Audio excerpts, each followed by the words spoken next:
What is up? What is up? What is up, everybody? And welcome to Studio de Jeffrey. It is good to see you. I am me, Jeff Cavanaugh. Welcome into my home. Things on the Cowboys at the trade deadline. They did nothing. We can talk about what some of the other teams did as well, but the Cowboys did nothing. And I have thoughts, and my thoughts are brought to you. And that's THOUGHTS, not THOTS. My thoughts are brought to you by our friends at BetOnline, where you may want to bet on the other teams now that the Cowboys didn't do anything.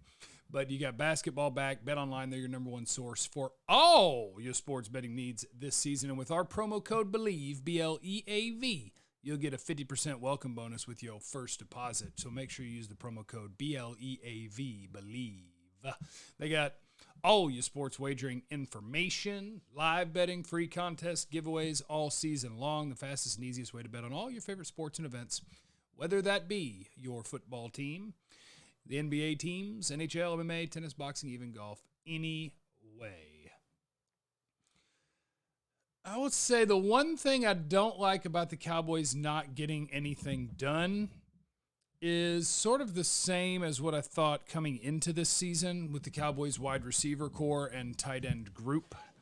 And the tight end group part of it might have been kind of massaged a little bit where I won't worry about that because I think they're going to be okay there, even if something happens to a tight end, let's say Dalton Schultz, where the knee keeps acting up on him.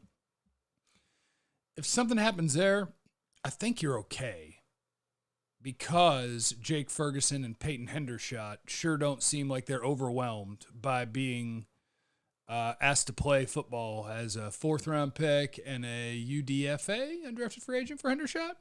They do not seem overwhelmed by the NFL football game, and as a matter of fact, I think the Cowboys tend to be more effective running that thing when you have those guys on the field, even in place of Dalton Schultz. So I'm okay there. I'm okay there. My primary concern is that I look around the NFC and I go, man, this team can win the NFC. And that it wouldn't even be a shock. Most years, especially in recent years, you would look around and you'd think about Tom Brady and his Tampa Bay Bucks. And I know they beat the Cowboys in week 1. And you look around at Aaron Rodgers' Green Bay Packers, and you'll look around and maybe there's another team in the NFC West where you're like, man, could I see the Cowboys making it to the Super Bowl? Sure. But they would probably have to win as an underdog 3 times in a row to get there. Depending on how the rest of the regular season shakes out, there's a chance the Cowboys won't be an underdog in any postseason game. At the moment, I would say a Philadelphia game, because at the moment that would appear that it's more likely than not it would be a road game. That you could be a dog there, but I don't think you're looking at that and going, man, can't beat that team. I think the Cowboys can beat anybody in the NFC, especially now that you have an offense again.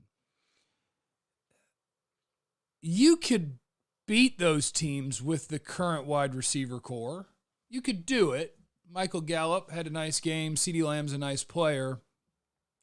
I don't love what you have at wide receiver number 3, no matter who it is, whether it's Noah Brown, whether it's James Washington, perhaps with more and more games going by, maybe Cavante Turpin could be more involved. And maybe it's a 2-parter. I really wish they got something done for a wide receiver for 2 reasons. One, I don't love what you have at wide receiver 3, period. It is admirable the job that Noah Brown has done when he's been called upon. It's admirable. James Washington will be coming off of not playing football for months and honestly a training camp where Noah Brown was better than him. So the idea that he is going to come take that job and be an upgrade at wide receiver, that's one that I'll have to see it before I believe it. And so I wished that in a season where even Jerry Jones could acknowledge that this one is a little bit different and that he felt some what's the word? Some urgency to try to get something done at receiver. They let you know through their own words and their actions of trying to get something done for Brandin Cooks from Houston up until the deadline they let you know that they knew. They knew what they needed and what would make them better and give them a better shot at this thing. They knew, and they tried, and they didn't get it done. So also don't buy it from them next week when the owner, GM, and the COO, CO, whatever Steven's title is, don't buy it when they tell you, well, we had James Washington coming back, so we weren't. Don't buy it. They tried. They let you know that they thought they needed a wide receiver. I mentioned this on the radio today on 97.1 The Freak, where you can hear me from 7 to 11 a.m. Monday through Friday in the DFW listening area, along with Kevin Turner and Julie Dobbs. iHeartRadio app if you're out of the listening area. And if you only care about the Cowboys, you probably want to tune in at 8:30, sometimes 7:30, and other times, depending on how much relevant stuff is going on. But anyway, you remember a year ago when everybody thought that Tua kind of sucked? Then they added Tyreek Hill with Jalen Waddle, and suddenly Tua's really good.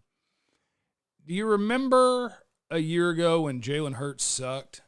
And they added A.J. Brown to go with Devontae Smith and Dallas Goedert. Now Jalen Hurts looks like he's got something even as a thrower. Dak's played really well the last 2 weeks, as well as, not pretty much, as well as any quarterback in football over the last 2 week stretch, which is great. But their offensive line is okay, and their wide receiver group is okay. And that's as far as you go with either of those groups. Now, Tyron Smith being back in 3 or 4 weeks, according to them, that could be nice. But it's okay. What's happened to a lot of quarterbacks who probably and appear to be pretty good is you gave them more weaponry and they look way better. 'Tis the way it goes. I wanted more weaponry. They wanted more weaponry. I'm not mad at them for not making a Brandin Cooks deal because Brandin Cooks didn't get dealt. What people gave up for wide receivers at this deadline seemed a little much. Chase Claypool ain't worth a second rounder. And maybe I'll eat that. Maybe he'll end up being real good for Chicago. And kudos to them for trying to do something for their quarterback who has no weapons. But Chase Claypool's, precision of route running, no. Football awareness, no. He's a big dude that can run fast and has made some plays and scored a bunch of touchdowns as a rookie. So there's something there. I wouldn't give up a second-round pick and then a second contract to Chase Claypool. Brandin Cooks, you're on the hook for $18 million next year. He's creeping up on age 30. You would be paying him, $9 million for the rest of the year, so you'd have to do something salary-wise. And I guess if they'd done it, I'd have gone, sweet. They did whatever they felt they had to do to upgrade their wide receiver core. But you also have to live in a world where you go, hey, guys, is this a good trade?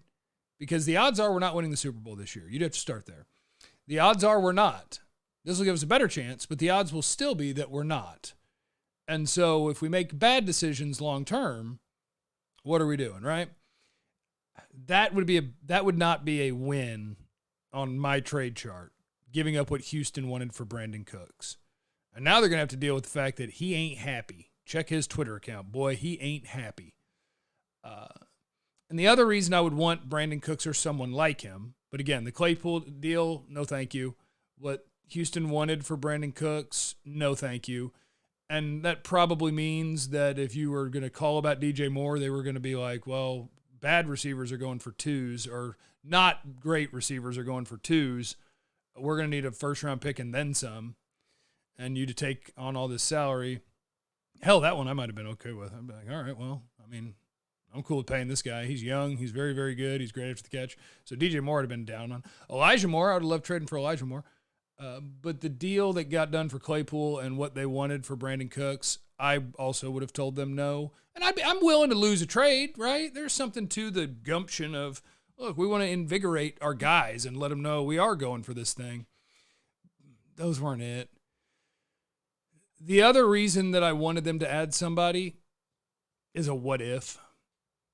You can't pretend your team's going to stay healthy all the time. Noah Brown was out this week. If something happens to Michael Gallup where he's going to miss time, and it's Lamb and Brown and Washington or Turpin or Jalen Tolbert who they don't even want to put on the field, that's a bad receiver group. And if, God forbid, something happened to CeeDee Lamb, you have a really bad receiver group. So a part of that roster building, I just think, is, are we also prepared for what might happen? Because if the might happens, man, you throw this whole thing off. I don't think you have a chance if you didn't have CD. Now, if you had added DJ Moore and it was like, oh, no, we only have DJ Moore and Gallup and fill in the blank with the third one, but we can play with multiple tight ends, so if we have two receivers, it's okay. That's a big part of it for me is the what if. What if something happens? But Jerry did say Odell Beckham's name. So that becomes my hope and your hope, Cowboy fan.